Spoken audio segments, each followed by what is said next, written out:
ወወልድ ወመንፈስ ቅዱስ አሐዱ አምላክ አሜን።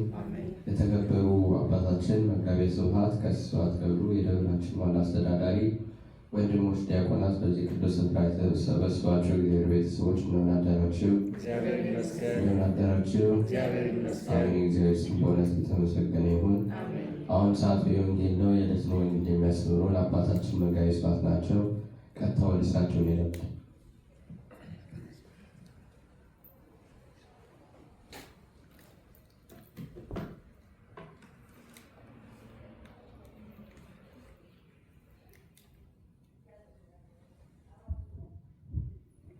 በስመ አብ ወወልድ ወመንፈስ ቅዱስ አሐዱ አምላክ ዘላለም ሥላሴ። የእግዚአብሔር ልጆች የታደራችሁ ምስጋና የባህሪ ብቸኛ ገንዘቡ የሚሆን የአባቶቻችን የቅዱሳን አምላክ አምላካችን ቅዱስ እግዚአብሔር ስለ ቸርነት ሥራ ሁሉ ቅዱስ ስሙ የተመሰገነ ይሁን። እንኳን አደረሳችሁ። እንግዲህ በዓላቱ ሐምሌ አቦ ጴጥሮስ ጳውሎስ፣ እንዲሁም ደግሞ ማክሰኞም ቅድስት ሥላሴ የአብርሃሙ ሥላሴ፣ እነዚህ በዓላት አሉና ሌሎችም ቅዱሳን ቤተክርስቲያን የምትዘክራቸው እኛ ብዙም የማናስታውሳቸው በዓላት አሉ። ለሁሉም ቅዱሳን ደግሞ ቅዱሳኑን በክብር ጸጋ ላስጌጠ ለሥላሴ በዓልም እንኳን በድጋሚ እንኳን አደረሳችሁ። ከዚሁ አንጻር በምትኖረን ትንሽ ደቂቃ የምንማረው የትምህርታችንን ርዕስ እናያለን። ወታቀቡ እንሰ እኩያን ይላል። እስቲ በሉት። ወታቀቡ እንሰ እኩያን። የማቴዎስ ወንጌል ምዕራፍ 10 ቁጥር 17 ላይ ያለ ኃይለ ቃል ነው። ወንጌላዊው ቅዱስ ማቴዎስ ወታቀቡ እንሰ እኩያን፣ ከክፉ ሰዎች ተጠበቁ፣ ከክፉ ሰዎች ተጠበቁ ሲል ክርስቶስ የተናገረውን ቃል ነው ቃል በቃል ጽፎ ያስነበበን ለእኛ ያደረሰልን። እንግዲህ በላይ ከፍ ብሎ ክርስቶስ 12ቱን ሐዋርያት መረጠና ሁሩ ወመሃሩ ውስተ ኩሉ አጽናፈ ዓለም ወስብኩ ወንጌለ መንግሥት፣ ወደ ዓለም ሁሉ ዳርቻ ሂዱ፣ ዓለምን ዙሯት፣ የመንግሥትን ወንጌል፣ የደህንነትን ወንጌል፣ የሀብትን ወንጌል፣ የዘላለም ሕይወትን ወንጌል አስተምሩ ብሎ ሊልካቸው ሐዋርያትን መረጣቸው፣ ሰበሰባቸው። የእነዚህም ስማቸው ማቴዎስ እያለ ጀምሮ 12ቱን ሐዋርያት ይዘረዝራል። ስምዖን ጴጥሮስም ከእነዚህ መካከል አንዱ ነው። እንግዲህ በዓሉ ዛሬ የስምዖን ጴጥሮስና የሐዋርያው የቅዱስ ጳውሎስ ነው። እንደምታውቁት ቅዱስ ጴጥሮስ ከ12ቱ ሐዋርያት አንዱ ነው። ቅዱስ ጳውሎስ ግን ከ12ቱ ሐዋርያት አንዱ አይደለም። ነገር ግን አርፍዶም ዘግይቶም ቢሆን ከ12ቱ ሐዋርያት አንዱ ሆኖ ወይም እንደ 12ቱ ሐዋርያት ሆኖ ተቆጥሮ እጅግ የላቀ እጅግ የሚያኮራ እጅግ በጸጋ ላይ ጸጋ ድርብ ሀብትም ይዞ ወንጌልን በጥብዓት ያለ ፍርሃት በእውነት ዕድሜውን ሙሉ በልዩ መገለጥ ያገኘውን ወንጌል በልዩ ጸጋ አገልግሎ በልዩ ሀብት ከብሮ በምድር እያለ ወደ ሰማይ ከፍ ብሎ እስከ ላይኛው እስከ ሰማይ ድረስ ተነጥቆ ሄዶ እግዚአብሔርን ክብር አይቶ ተመልሶ የመጣ ስለ ራሱ ሲጽፍ አንድ ሰው ብሎ የተናገረ ይህንን ክብር በግልጥ እኔ እንጂ እኮ እኔማ ብሎ የተናገረ የተለየ ሰው ነው። በረከት ይደርብን። የቅዱስ ጳውሎስ በረከት ይደርብን። የቅዱስ ጴጥሮስ የአንጋፋው የሐዋርያው የሊቁ በእውነት ታላቅ አባት ነው። የእሱም በረከት ይደርብን። የቅዱሳን ሁሉ በረከት ይደርብን። እንግዲህ እነዚህ ሁለት ታላላቅ አበው ሐዋርያት በዓላቸው ነው ዛሬ። ይህንን አስመልክቶ ነው በወንጌላችንም ይህንኑ ቃል ያነበብነው። እንግዲህ ክርስቶስ ከመረጣቸው በኋላ ምን ብሏቸዋል? ወናሁ ወደ ላይ ቁጥር 17 ከክፉ ሰዎች ተጠበቁ ነው የሚለው። ቁጥር 10 ላይ ደግሞ ከፍ ብለን ስናይ ምን አለ?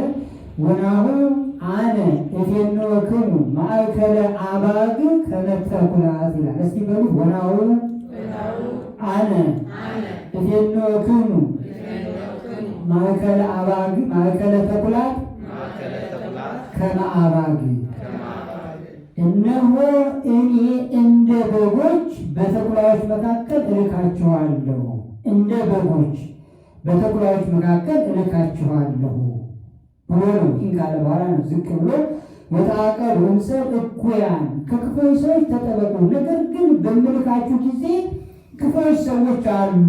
ወንጌልን ስትሰብኩ የእግዚአብሔር ሰው ሆናችሁ ለመሆን እየጣራችሁ እናንተ እየደከማችሁ ዓላማችሁ፣ ስራችሁ፣ ሀሳባችሁ፣ እንቅስቃሴያችሁ፣ ኑሯችሁ፣ ጌታችሁ፣ ክብራችሁ፣ መውጣት መግባታችሁ ሁሉ የእግዚአብሔርን ክብር መግለጥና በዚህ ጸጋና ክብር መኖር ሆኖ ሌሎች ይህን ስታስተምሩ ዓለም ዝም ብላ አትመለከታችሁም።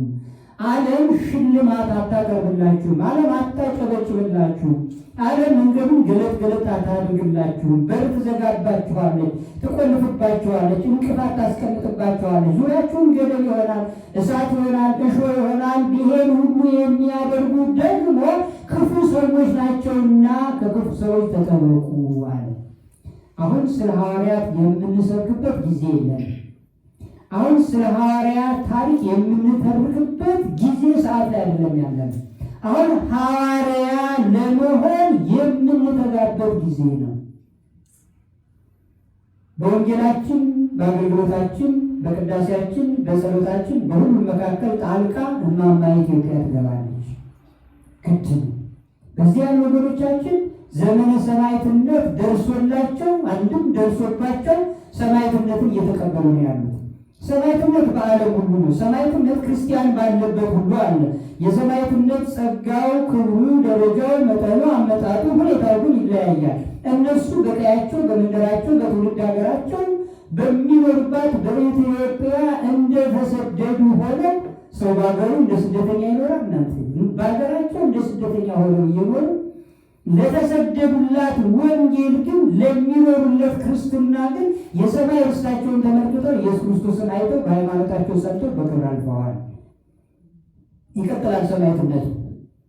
ዓለም እስካለች ድረስ ክርስትና አለ። ክርስትና እስካለ ድረስ ደግሞ ሰማዕትነት አለ፣ ስደት አለ። ምክንያቱም ወናሁ አነቴም ወክሙ ብሏል ክርስቶስ እኮ የተናገረው ማእከለ አባ ተኩላት ከማዕባግ እንደ በጎች በተኩላዎች መካከል እልካችኋለሁ። በሞቴ እንዴት ነው አውሬ መሀል ያለ በግ ማይበላው? እንዴት ላይበላ ይችላል? በቃ አውሬ መሀል ነው የተላከው እኮ። ነገር ግን በግ ተኩላ መካከል ገብቶ ተበልቶ ይቀራል።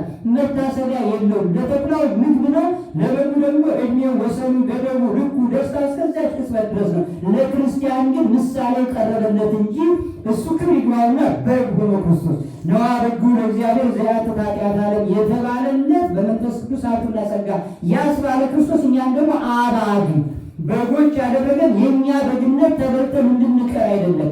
እሱ በጉ በልተነው ሕያዋን እንድንሆን ከእሱ ሕያው አምላክነት የተነሳ እኛን ሕያዋን እንድንሆን እሱ በጎች ያደረገን ሰማዕትነትን ስንቀበል ለዘላለም ሕይወት ተጠብቆልን ነው። ለዘላለም ዕረፍት፣ ለዘላለም ክብር ተይዞልን፣ ቦታ ተይዞልን ነው። ቀድሞ ቦታ ተይዞልናል። ይህን ሰማዕትነት ስንቀበል በክርስቶስ ፊት በሰማይ ደጅ ተከፍቶልናል። የምድሩ ደጅ ሲዘጋብን የሰማይ ደጅ ይከፈትልናል። የምድሩ ኑሮ እንዳንኖር ያሁን ይህን ክፉ ዓለም እኮ ነው። ያሁን ይህን ክፉ ዓለም ሰው እንደ ውሻ የሚናከስበትም ፈተናው፣ መከራው፣ ስቃዩ፣ ጭንቁ፣ ጨለማው፣ ሐዘኑ፣ ስደቱ፣ እንግዲህ የበዛበትም ጥቂት ደስታ፣ ጥቂት ሰላም፣ ጥቂት በጎ ነገር ያለበትም ይህንንም እንኳን እንዳንኖር እንደ ክርስቲያን ከከለከሉን የዘላለም ርስት ሰማያዊ ሕይወት ስላለን ነው። ወናሁ አነ እፌንወክሙ ማእከለ ተኩላት በተኩላዎች መካከል የምልካችሁ የዘላለም ሕይወት ልሰጣችሁ እንጂ እዛ ሞታችሁ ጠፍታችሁ እንድትቀሩ ለዘላለም እንድትሰቃዩ አይደለም ሲል ነው። ክብር ይግባው። ጸጋ የሰጠን እግዚአብሔር አሜን፣ አሜን። ይህን ጸጋ የሰጠን እግዚአብሔር ክብር ይግባው። ሰማዕትነት በቁሙ መታረድ ነው። ሰማዕትነት በቁሙ መሰደድ ነው። ሰማዕትነት በቁሙ ከስራ መፈናቀል ነው። ሰማዕትነት ደግሞ በወርቁ አሁን እነዚያ ኢትዮጵያውያን ወገኖቻችን በክርስትና እህት ወንድሞቻችን በቁሙ ሰማዕትነትን እየተቀበሉ ነው። እኛም በያለንበት አንቺ፣ አንተ፣ እኛም ክርስቲያን ከሆን ኑሯችን ሁሉ ሰማዕትነት ነው። መውጣት መግባታችን ሰማዕትነት ነው። አሜሪካ ብንኖር ኑሮ ግን ሰማዕትነት ነው። የክርስቲያን ኑሮ ሰማዕትነት ነው። ምክንያቱም እንደሌላው እንደ አሕዛብ ክርስቲያን እንዳልሆነው የክርስቲያን ኑሮ ልቅ ኑሮ አይደለም፣ ስድ ኑሮ አይደለም። የተገደበ ነው፣ የተመጠነ ነው፣ እግዚአብሔርን የሚፈራ ነው፣ ለንግግሩ የሚጠነቀቅ ነው። ክርስቲያን ለአለባበሱ የሚጠነቀቅ ነው፣ ለኑሮ የሚጨነቅ ነው። ክርስቲያን ነው ክርስቶስን ለመምሰል ደፋ ቀና የሚል የሚጨነቅ ነው። እንዲህ ሲሆን ሰማዕትነት ነው። ይሄ ሰማዕትነት ነው። እንደፈለጉ አለመሆን ሰማዕትነት ነው። የምናጣውን እንደፈለግን ሳንሆን የምናጣውን ስጋዊ ነገር ግን በተገደብንበት በተመጠንበት ሰማዕትነትን በምንቀበልበት ክርስትና ለዘላለም በጎ ዋጋ ይጠብቀናል። እሱን እያወቅን የሐዋርያትን በዓል ስናከብር እኛም የሰማዕትነታቸው በረከት እንዲያለብን መኖር ያቃተን ክርስትና እንደ አቅማችን ለመኖር እንድንነሳሳ። በነገራችን ላይ የቅዱሳን በዓል በቤተክርስቲያን እንዲከበር የተደረገው ዋናው ምክንያት ከእነሱ አይተን ዋኖቻችን ስለሆኑ እንድንከተላቸው። እነሱማ ስራቸውን ሰርተን ባለመቶ ፍሬ ተብለው አፍርተው ፍሬያቸውን እየተመገቡ ነው በሰማይ የዘላለም ረፍት አላቸው። ስማቸው ቢጠራ ባይጠራ ጴጥሮስ ብንል ጳውሎስ ብንል እስጢፋኖስ ብንል ጊዮርጊስ ብንል ባንል ለእነሱ የሚቀንስባቸው የሚጨምርላቸው ነገር የለም። ባለመቶ ፍሬ ናቸው፣ ባለድል ናቸው። ዋጋቸውን ደሞዛቸውን ተቀብለዋል። እነሱን የምንማጸነው ስማቸውን የምንጠራው በእነሱ ስም ወንጌል የምንሰጠው አርአያዎቻችን ስለሆኑ እንድንከተላቸው መሪዎቻችን ምሳሌዎቻችን ስለሆኑ ነው። ስለዚህ የተወደዳችሁ ምዕመናን እግዚአብሔር ልጆች የቅዱሳንን በዓል ስናከብር የሰማዕታትን የጻድቃንን የሁሉም በዓል ስናከብር ከበዓሉ በረከት ለመሳተፍ ሆኖ ዋናው ዓላማ ግን ቅዱስ ጴጥሮስና ጳውሎስ በአሕዛብ አደባባይ ክርስቶስን መስክረው ሰብከው በሕይወት ኖረውት ዋጋ ተቀብለዋል። እኔም ነገ ዋጋ እንድቀበል መኖር ያቃተኝን ክርስትና ለመኖር እንድተጋ ማስተዋል ይገባኛል ብለን ለአቅማችን እንድንሞክር ቸሩ እግዚአብሔር ይርዳን። ቸሩ እግዚአብሔር ይርዳን። በቆይታው ከእኛ ጋር ሆኖ ያስተማረን የመከረን የቅዱሳን አምላክ አምላካችን ቅዱስ እግዚአብሔር ስሙ የተመሰገነ ይሁን። ለዝማሬ እንነሳ። ቃልዎት ያሰማልን፣ መንግሥተ ሰማያት ያዋርሰን። የሕይወትን ቃል ቸሩ እግዚአብሔር ለሁላችንም ያሰማን።